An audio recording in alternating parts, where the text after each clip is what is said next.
আসসালামু আলাইকুম, সবাইকে শুভেচ্ছা এবং অভিনন্দন জানাচ্ছি। আমি আল মুক্তাসিন সাব্বির। তো আমাদের আজকে আলোচনার বিষয় হচ্ছে থার্মোডাইনামিক্স, যেটিতে বাংলাতে আমরা বলি তাপগতিবিদ্যা। তো থার্মোডাইনামিক্স এটি আসলে কি, এটা যদি আমরা এভাবে বলতে চাই যে থার্মোডাইনামিক্সের ডেফিনেশন জানতে চাই, তো thermodynamics is a branch of physics or science that deal with relation heat, work and energy and how they affect the physical property of matters.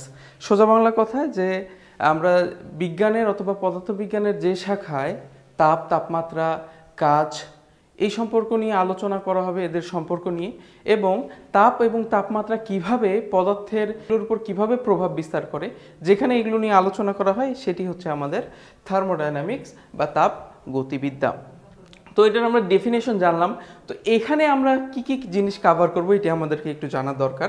দেখো আমি লিখে রেখেছি যে থার্মোডাইনামিক্স আমাদেরকে কভার করতে হলে কি কি বিষয় জানতে হবে। সিস্টেম কভার করব, দেন প্রসেস সম্পর্কে জানবো, সিস্টেম প্রসেস, আমাদেরকে সাইকেল, হিট ইঞ্জিন এবং আরএসএ সম্পর্কে জানতে হবে।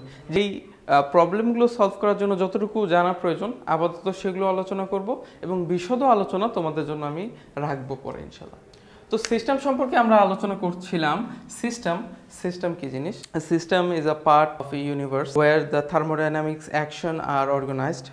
কথা হচ্ছে যে ইউনিভার্সের যে কোনো জায়গা হতে পারে যেখানে থার্মোডাইনামিক্স প্রক্রিয়াগুলো সংগঠিত হবে, সেটি আসলে সিস্টেম আমরা ধরব। তো আসলে থার্মোডাইনামিক প্রক্রিয়া সংগঠিত হবে, থার্মোডাইনামিক্স প্রক্রিয়াগুলো আসলে কি? এই যে একটু আগে আলোচনা করলাম থার্মোডাইনামিক প্রক্রিয়া যেমন হিট, ওয়ার্ক, টেম্পারেচার, এগুলো সম্পর্কিত যেখানেই কোনো বিষয় ঘটবে, মানে তাপমাত্রা সম্পর্কিত যেখানেই বিষয় ঘটবে সেখানেই আসলে আমরা সেটাকে সিস্টেম বলতে পারি। কিন্তু তো সিস্টেমকে আমরা তিন ভাগে বিভক্ত করতে পারি, যেমন open system, close system, isolated system. এই তিন প্রকারের সিস্টেম নিয়ে আমরা আলোচনা করব। তো এগুলোর বিশদ আলোচনা আমি পরে করব। ওপেন, ক্লোজ এবং আইসোলেটেড সিস্টেমগুলো আসলে কি, কিভাবে কাজ করে, এগুলো আমরা আসলে এগুলো জানবো।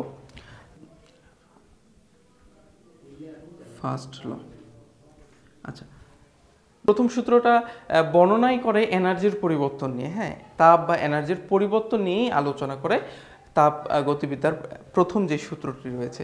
তো এটা ডেফিনেশন দেওয়ার আগে তোমাদেরকে আমি ম্যাথমেটিক্যালি সূত্রটা দেখাই। তো বিষয়টা হচ্ছে del Q is equals to del U plus del W. কারণ ডেল দিয়ে আমি কি বোঝাচ্ছি, এই চিহ্নটা আসলে ডেল বা ডেলটা, এটা হচ্ছে পরিবর্তন, এবং কিউ দিয়ে আসলে বোঝাচ্ছি তাপ, এবং এখানে ইউ দিয়ে অন্তর্নিহিত শক্তি, এবং ডাব্লিউ দিয়ে ওয়ার্ক বা কাজকে বোঝাচ্ছি।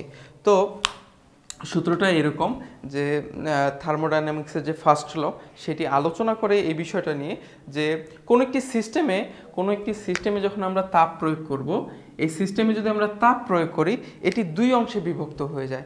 একটি হচ্ছে অন্তর্নিহিত শক্তি এবং বাকিটি কাজ। আমরা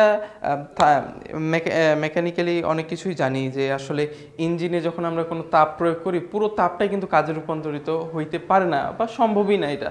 হ্যাঁ, কিছু একটি পার্সেন্টেজ যেটি কাজে রূপান্তরিত হয়, বাকিটা কিন্তু নষ্ট হয়। এই যে নষ্ট হয়ে যাওয়া, আসলে কোনো কিছু কি নষ্ট হয়, ধ্বংস বা সৃষ্টি হয় না। আমরা কিন্তু জানি যে এক অবস্থান থেকে অন্য অবস্থার রূপান্তরিত হয়। তো আমরা যে তাপটা দেই, কিছু পরিমাণ কাজ পাই, বাকি যেটা বলি আমরা নষ্ট হয়ে যায়, সেটি আসলে নষ্ট হয় না। সেটি কি করে?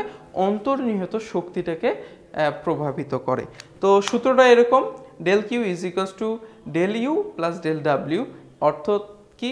সিস্টেমে যখন আমরা তাপ প্রয়োগ করব, সেটি কি করবে? সিস্টেমের অন্তর্নিহিত শক্তিকে প্রভাবিত করবে, আর বাকিটা কাজে রূপান্তরিত হবে। এটি হচ্ছে ফার্স্ট ল, ঠিক আছে? এটি হচ্ছে থার্মোডাইনামিক্সের ফার্স্ট ল। এই সূত্রটা খুবই ইম্পর্টেন্ট। কারণ কি, বাকি যে এই লগুলো আছে সেগুলো আমরা আলোচনা করব। এটি কেন ইম্পর্টেন্ট বললাম? কারণ আমরা ম্যাথমেটিক্যালি কিছুক্ষণ পর যখন ম্যাথগুলো সলভ করব, এর মধ্যে এই ফর্মুলাকে ইউজ করেও কিন্তু আমরা বেশ কিছু ম্যাথকে সমাধান করতে পারবো, ঠিক আছে?